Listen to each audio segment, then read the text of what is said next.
All right, y'all. Well, the UPS man just dropped my new fancy generator, which is this one on the left. The A-iPower 2300 starting watt, 1800 running watt. Now, this is an inverter generator, is what they call it. So this will run much, much quieter than like your open frame construction generators. This will also put out a very clean sine wave of energy that you can use on sensitive electronics. Like you can charge your laptop and whatnot off of this and not have to worry about it. Now, the reason I went with this one, and you can see I started to unbox it. I thought, wait a minute, let me videotape this for y'all. Yeah, everybody knows how exciting it is to review these unboxing videos. So the reason I went with this one is because I have this one. This is the older version of this generator. This one also came from Costco. I bought it probably 2 or 3 years ago, and now it's 1600 running, 2000 starting watts. Obviously, this new one is a little bit bigger at 2300 and 1800, but the reason I went with both of these are not Yamaha generators, but they have Yamaha motors or engines in them, however you want to refer to it. And to me, that is worth the approximately $100 extra it costs for one of these. Now this one, when I got it new, I'm wanting to say this one was only $369, $379, something like that. This one's $499. However, you can go to Sam's Club and get the generic motor version of this generator for $399. So I paid $100 more to have that little powered by Yamaha symbol on it. But based on the results I've had with this one, I kind of consider that a wise investment. So now this new one does have a few more bells and whistles. It has a little digital gauge. It shows watts being output, hours run, frequency, I believe. And it has the little wheels on the back with the pull-out handle, so you can pull it around kind of like a piece of luggage, a suitcase or something along those lines. Honestly, I kind of would rather have just to find this one without the bells and whistles, especially if I could have saved $100, but I guess they don't make this one anymore for Costco or something. I don't know for sure. But this one has been a good little unit. Now, I've only got maybe 50 or 60 hours on it, but it runs good and it purrs like a kitten, to be honest with you. Now, I used to have a Honda EU 2000, which anybody that knows these generators is kind of like the creme de la creme of them, the king of the hill. I traded it off stupidly about 12 years ago, and I've kind of been on the lookout for one ever since. But man, those Hondas, you know, we all know new, they're what, $1,200-$1,300.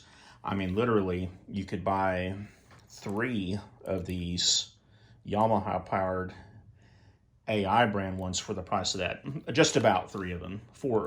Like I said, this one was $490. Maybe not 3, 2 of them. If you can find them for $369 still, yeah, you could definitely get 3 of them. Now, the Honda ones, yeah, you can find them used for anywhere from, I've seen them as cheap as $600 to $800 or $900. But like anything used, I kind of hesitant to buy a motor-powered item that's used. When I break these in, I'll show you all the process I do to break them in. I did it with this one, and I'll do it with this one as well. But let's go ahead and get this thing unboxed, and we'll see what we got in here. Now, I already cut the bands off. I opened the top, and that's as far as I got. All right. See here.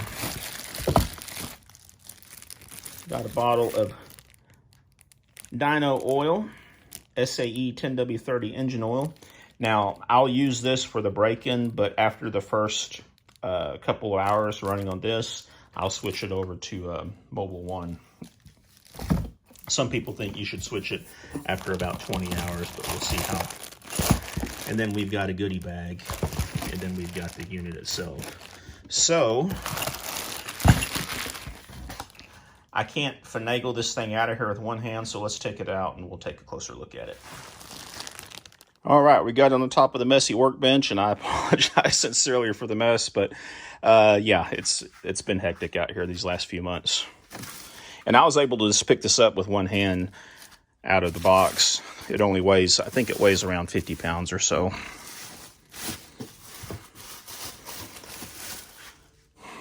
So yeah.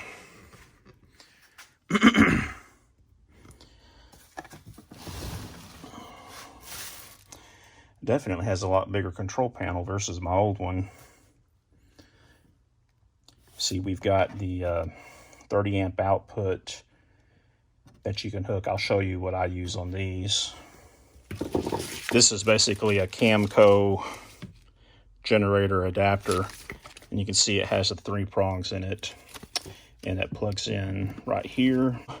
Give it a little quarter twist, then you got 3 just standard 15 amp grounded outlets on it.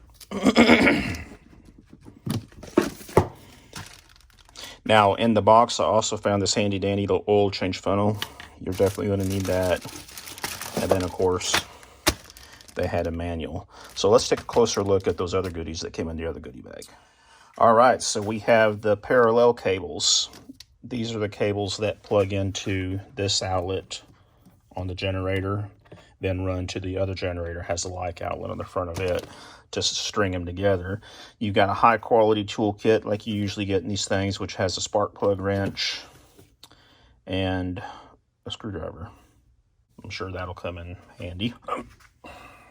We have 30 amp RV adapter. Now what this does, this fits into this plug on the front like the other cable that I just demonstrated, and then it gives you a standard 30 amp RV plug. Now this I will use. I have one that came with my other one, and I will use this because our RV is a 30 amp hookup. And then of course you have your 12 volt battery charging cables. These simply plug in here. You hook these up to a 12 volt battery and it charges your battery. So that's it. Let's take let me put this back down on the floor. We'll take a side-by-side comparison with the old one. And here we go side by side, and you can see the new one, she's a little bit bigger.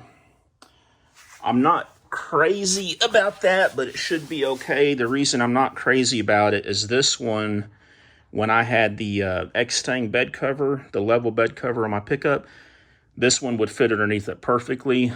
I'm not for sure if this one would or not, but we'll take a measurement of it here in a second. And you can see here the differences in the two faces on them.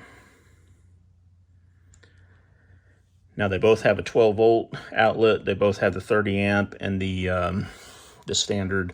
They actually put, you can look real close, you can see this is actually a 20 amp plug because it has the little sideways adapter for the 120. They both have the spot for the parallel cables here on the old one, and of course here on the new one. Now one interesting thing is the new one does have a USB port built in, where the old one does not have it. And of course the new one has got power meter, the data center, the digital data center that you can, when it's running, I guess you can push through these. We'll look at that here when we get it cranked up. And then the fuel gauge. The old one has a fuel gauge on it, but it's a little sight bubble right here that has a needle that floats back and forth. You can see I wrote an E and an F on there so I can tell which side is which.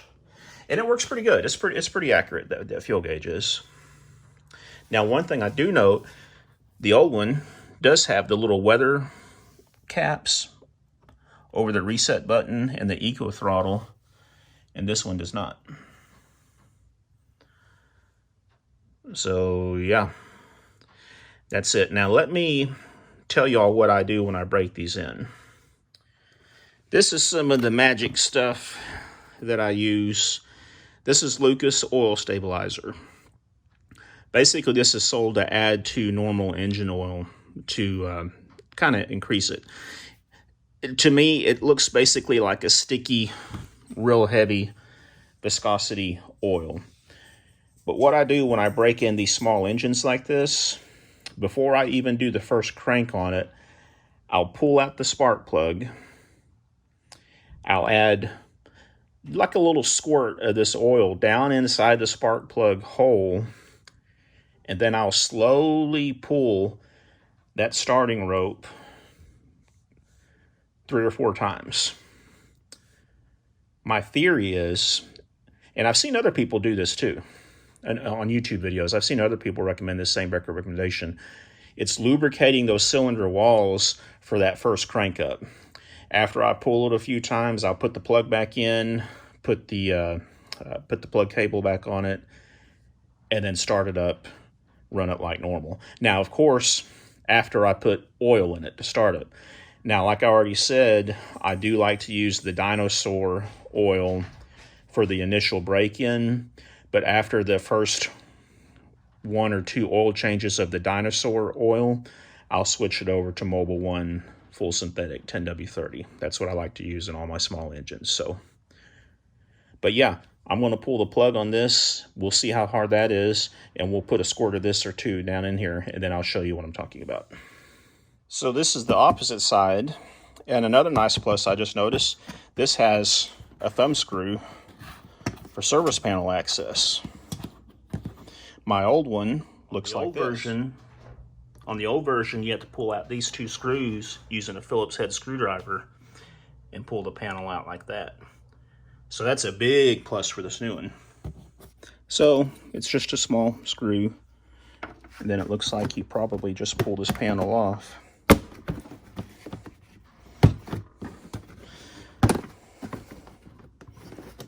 It feels like it's got the same. Yeah.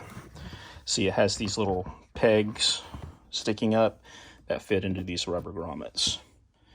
And now we have access to the engine compartment. Easy access to the plug. And right there is where you fill up the oil. Now let me show you my next trick for these little gems. Don't y'all just love it when you get something in from Amazon or wherever and you put it someplace safe and you don't remember where you put it, so you spend 15 minutes trying to find it where you think it was, and that turns out someplace else. But anyway, this is the next thing I like to use. Magnetic oil dipstick. We'll take a look at this part number on here for you. See if I can bring that into a better focus for you. I'll try to remember to link this. I bought this off of Amazon. It was about, I think, $9 or $10. But let me show you what these do. Here's a little bit better close-up of the packaging. Now what these are, these go into your normal dipstick hole. But anyway, there's a little magnet built into the tip right there. And I always use these in my, when I can, in my small engine components throughout the life of them. What this magnetic part will do, it'll pick up fine little metal particulates in the system, in the oil bath while it's running, and help keep them out of the cylinder. That's the theory anyway. I do know I run these on all my generators, of course, and every time I change the oil, there's always a little fuzzy head up here of small magnetic particles. But this basically just replaces the factory one. Or I hope it does. Now, I will say too that they have a lot of different, you can have a variety of these, but usually most of them all use the same thread, and we'll see if this one fits. I hope it does, because yeah. But when this thing is full of oil, I'll show you what it looks like. You want it up here at the top of the threads. So let's go ahead and put some oil in it first, and then we'll pull the plug and do the Lucas. Okay, y'all, usually it says the oil capacity somewhere on it. There it is right there. 0.4 quarts, 0.38 liters, 12.8 ounces, 10W30. And it kind of shows you what I was talking about right here. You want the oil level at the top of those threads. And like I said, we'll use dyno oil in this for the first roundup. Now, as you can see, I got out my little measuring cup, but they actually, looks like they give you enough oil for the first oil run, and that's it on this one. It's 13.5 ounces, which is 400 milliliters. And again, it recommends 0.4 quarts, which is actually 12.8 ounces. So it's got a little bit extra in here, but that's for residual oil inside of the container. So let's pour this in. And you put it in your little funnel, like so. Now, if y'all don't know what I mean by when I say dyno oil, I'm talking about dinosaur oil, which is, of course, non-synthetic oil. good old-fashioned oil from the ground. And a lot of guys have mixed feelings on that, you know, and that's understandable. Teach their own, you know. Ask people what they use for oil, and you'll get 100 different answers of what's the best. In all honesty, nowadays, I think they're all about the same. Oil. They're pouring oil. My brother is watching this video. He'll know what that means. It's a line from an old movie called The Sword and the Sorcerer. Boy, that is some clear-looking oil they gave for it, but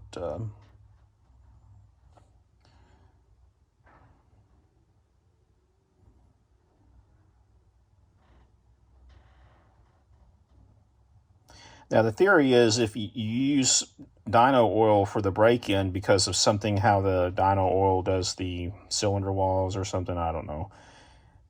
It probably does not mean a hill of beans worth of difference. But, you know, hey, I'm a sucker for marketing and word of mouth and stuff like that. So I use synthetics on all my motors. Even of course, my full-size vehicles use synthetic or synthetic blends. Y'all remember Slick 50 when that first came out back in the 80s?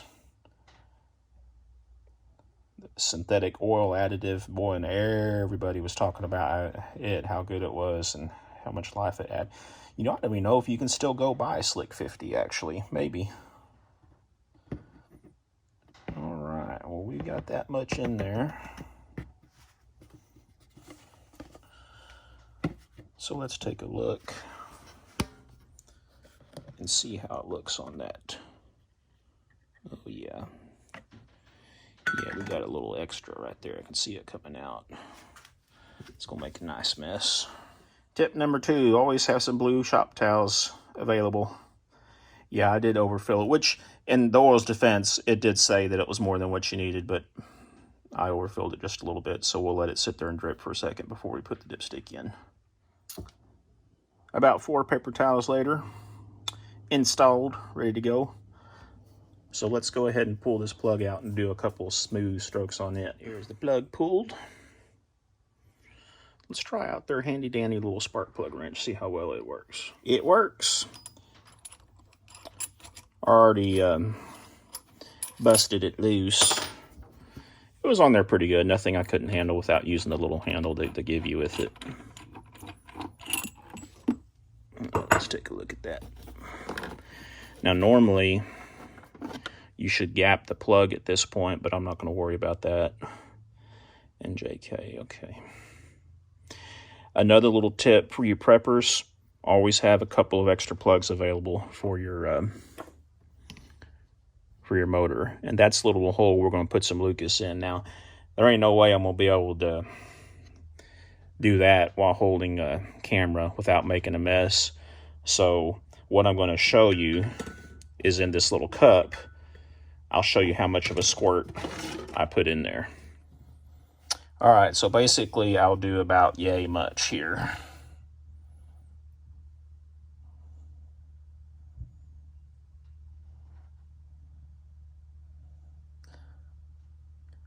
About like that. That's about how much I'll put down in there. Now this one's at an interesting angle. I can't get my little bottle of Lucas down here, so I'm just using the oil filler, and I'll put a couple squirts in there and give it a minute or two to run down. Okay, now you can see I've got some in there, and you just have to wait a minute or two for it to run down my little funnel and get down into that plug hole. Now, obviously, if you know anything about engines, I'll show you how I slowly pull this, you know, without any gas in it, but with oil in it, it's going to smoke a little bit. When you first crank it up, it's going to smoke a little bit, but that's part of it. All right, and there we go. Get the focus in it. I got a little bit of oil residue around the end of that. I'll clean that up, then I'll put the plug back in.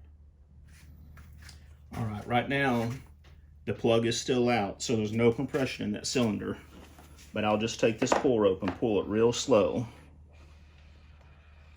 just like that.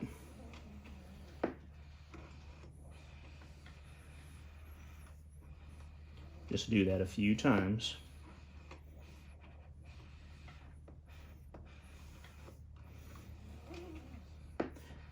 And my theory is what that's doing, and again, there's other people that do this exact same process, that's helping coat those cylinder walls with that Lucas.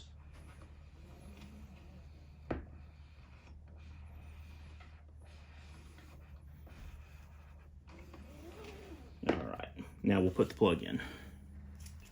All right, y'all, we got the plug back in. Got oil in it. I'm not going to check the air filter. I'm sure they probably already have it oiled from the factory or everything like that. So, yeah, we're good to go ahead and take this outside, put some gas in it, and see if it runs. All right, y'all. I know you hate to see the hillbilly in frame, but let's put some gas in this puppy. If y'all watched my earlier video on the Texas storm, you'll know that I like those Eagle gas cans, and I'll show you why.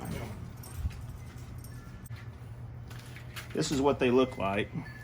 See, it's got a little metal flat. When you're pouring, you pull that up, and the gas goes straight down in the funnel. I don't know if y'all can see that or not, but it makes putting gas in a lot.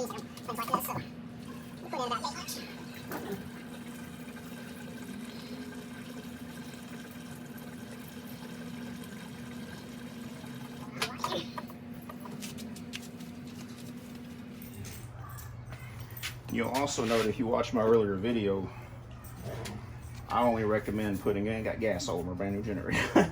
I only recommend putting ethanol-free gas in these things, if you can find it. And I'll always add the Startron fuel treatment with them as well. So let's turn this on. Now I warned you, it's gonna smoke a little bit because of that Lucas in there. We'll turn off the low idle. Turn it to start. Let's see what happens.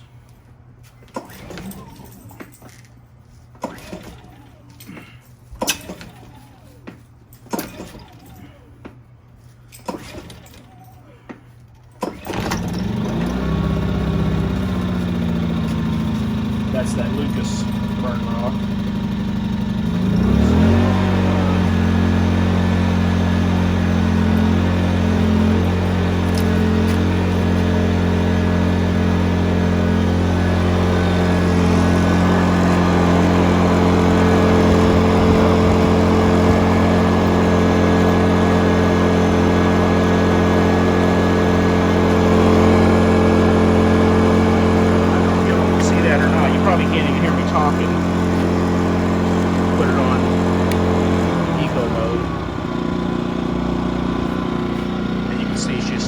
Some of that Lucas.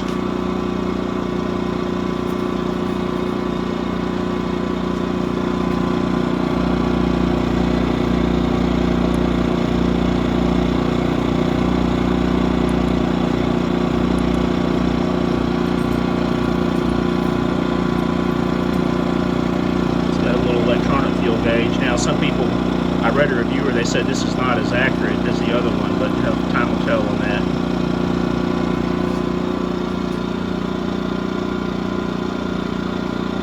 Runs pretty good. Y'all can see I got a bunch of, well, again, I don't know if you can hear me or not. Let's step over here a little ways. Y'all can see I got a bunch of cedar shavings out in the yard because my baby dogs have just got this place a royal muddy mess.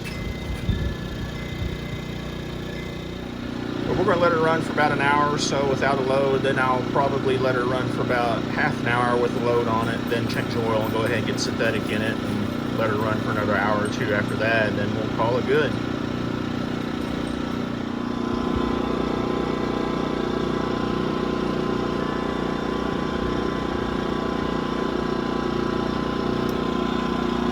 Okay, I don't know if you can hear me, but we're literally right in front of it.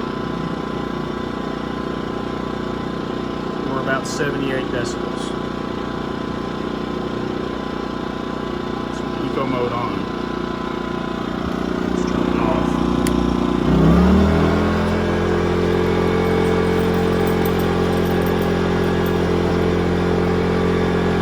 Looks up to about 84.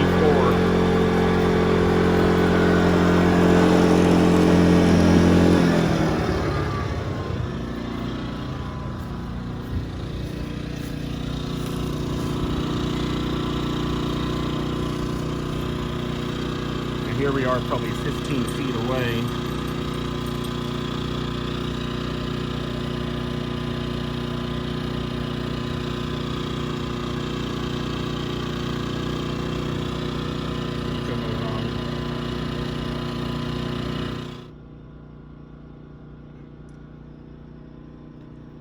This is just inside my front, my back door of the house. We've got a glass security door here.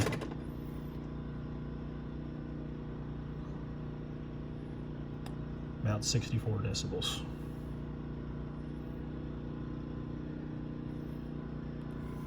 Dog. All right, so we let her run for a little over an hour, just like an hour and 5 minutes or so.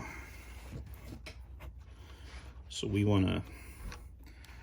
want to show you all, see if there's any debris on the end of this magnetic dipstick. Yeah, there's a little bit on there. A few little fuzzies. That's all particulate that would have been caught in the engine, of course. See that? Put this back in there. Clean up my mess. Put a fresh round of oil in it. And we'll go on with the rest of the break-in. All right, y'all. Well, that is it. Like I said, I'm going to leave it running with no load for about an hour or two, something like that.